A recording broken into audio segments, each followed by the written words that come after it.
Así de simple, los videojuegos son para disfrutar, te pueden aportar numerosos sentimientos, depende del género que juegues.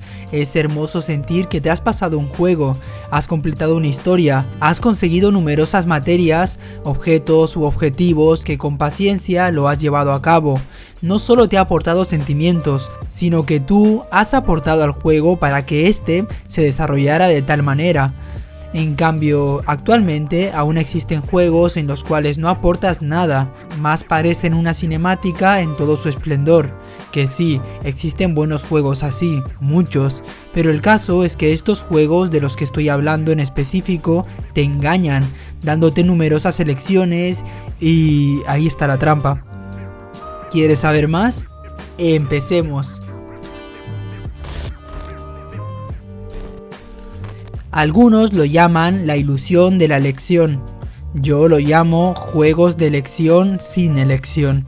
Pero esto no nace o se crea de la nada, siempre comienza como algo positivo, un plus que se le añade a un videojuego. Al principio empezó siendo una pequeña escena opcional, la cual podrías encontrar en un juego.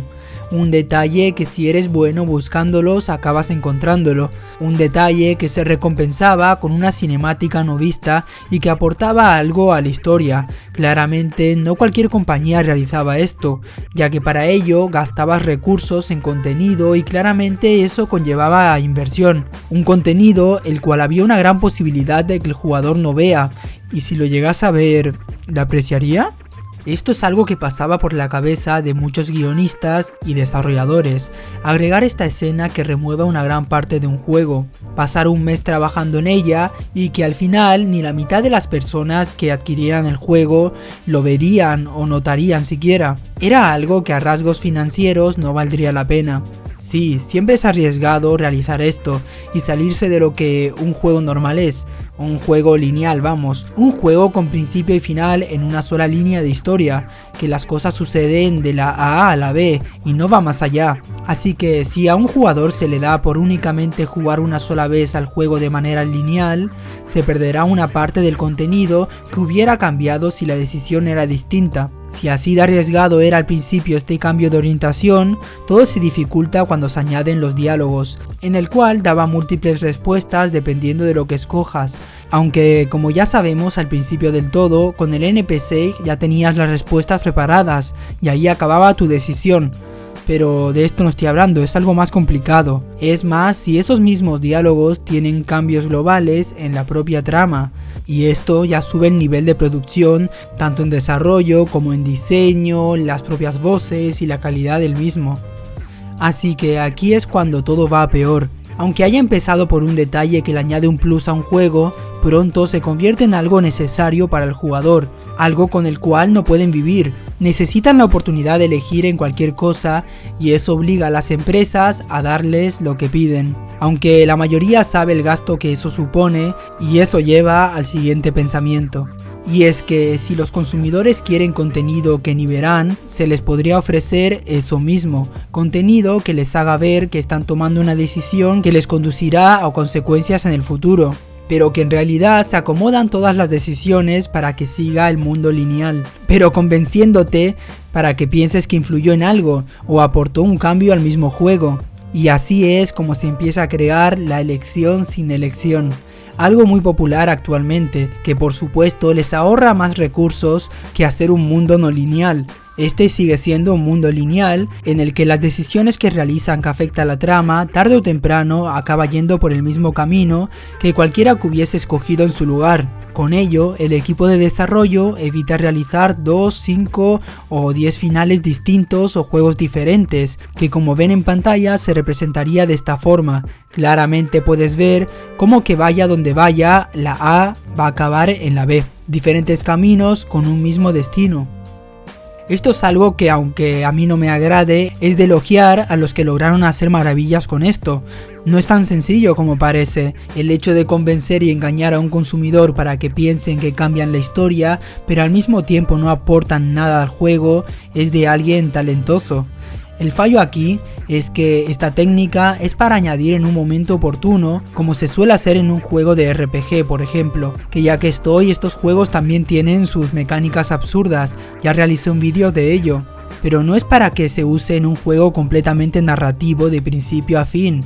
Este es el caso de la compañía Telltale Games, que incorporó definitivamente una historia de principio a fin con este tipo de diagrama, dando paso al principio a uno de los juegos más amados como el de Walking Dead. Sin duda algo premiado que parecía algo innovador en el sector, sabiendo unir dos conceptos, la narración y este tipo de método diamante. Lo malo de este tipo de juego género fueron los siguientes juegos, dado que dicho método diamante se descubre si se repite la técnica una y otra vez. Cada vez que sacaban un juego, no solo perdían esa frescura y eficacia de que tu decisión contaba, sino que los guionistas, que tenían que buscar la forma de que todo encajara sin que se notara, pues la fastidiaban cada vez más. Y es que las historias empezaban a seguir el mismo patrón. Por ejemplo, si te daban a escoger entre rescatar o no rescatar a alguien, eso significaba que de todas formas iba a morir o desaparecer. Por lo tanto, apenas ocurra eso, ya te dabas cuenta que el hecho de sacrificar a alguien significaba que ese personaje no iba a aportar nada relevante al futuro del juego. Su destino era ser destruido, lo que quitaba ese toque especial de decisión que tenías, y cuando lo descubres plenamente sientes el engaño. Y sí, hay muchos juegos que hacen trucos de alguna forma que también engañan, como la probabilidad por ejemplo, o numerosos métodos utilizados, aunque ahí radica la diferencia. Estos métodos que acabo de nombrar los suelen hacer las empresas por el bien del jugador, pero el diagrama diamante, junto al género narración apropiado por Telltale Games, fue un engaño psicológico. Los jugadores no obtienen una experiencia real de un juego no lineal. Incluso el primer Walking Dead, que en su momento fue valorado positivamente, decepciona si lo ves de esta forma. Telltale Games entró en la quiebra por este motivo junto a muchos otros. Posteriormente fue comprada por LSG. Entonces, ¿qué viene a continuación? Es decir, ¿qué juego nos podría valorar realmente como jugadores? Aunque pienses que no, aún existen juegos reales no lineales. Por ejemplo, el gran Detroit. Casi por cada decisión que tomas hay una historia completa. Claramente todo esto viene dado gracias a un presupuesto gigantesco y el gran tiempo de desarrollo que tuvo, que si no me equivoco fueron 11 años. Pero miren, esta es la estructura de una única escena del juego. Es brillante ver todas las decisiones que podrían cambiar con una única escena en este juego. Por ello este juego sí despierta ese sentido de tomar tu propio camino y elegir tu destino.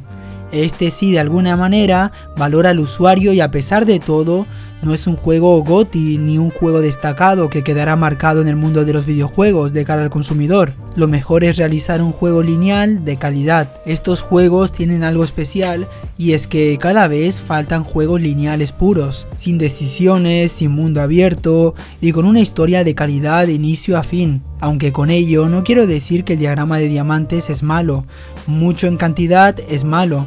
Si hasta The Witcher 3 ha llegado a usar este diagrama, si únicamente le das una pincelada con este a un juego bien hecho, incluso podría darle un toque mejor.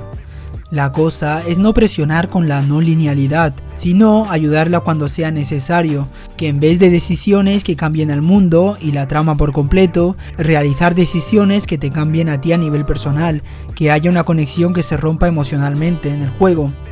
Sí, esto podría costar más de desarrollar en papel, pero a la larga, en costes de producción y tiempo saldría a cuenta. Así que en definitiva, si en verdad notas que no aportas nada a un videojuego y viceversa, piensa cómo podría mejorar y cuál sería un juego ideal en tu caso. Me gustaría saber tu opinión al respecto. Y bueno, yo me voy y no te olvides, sé Tokbi.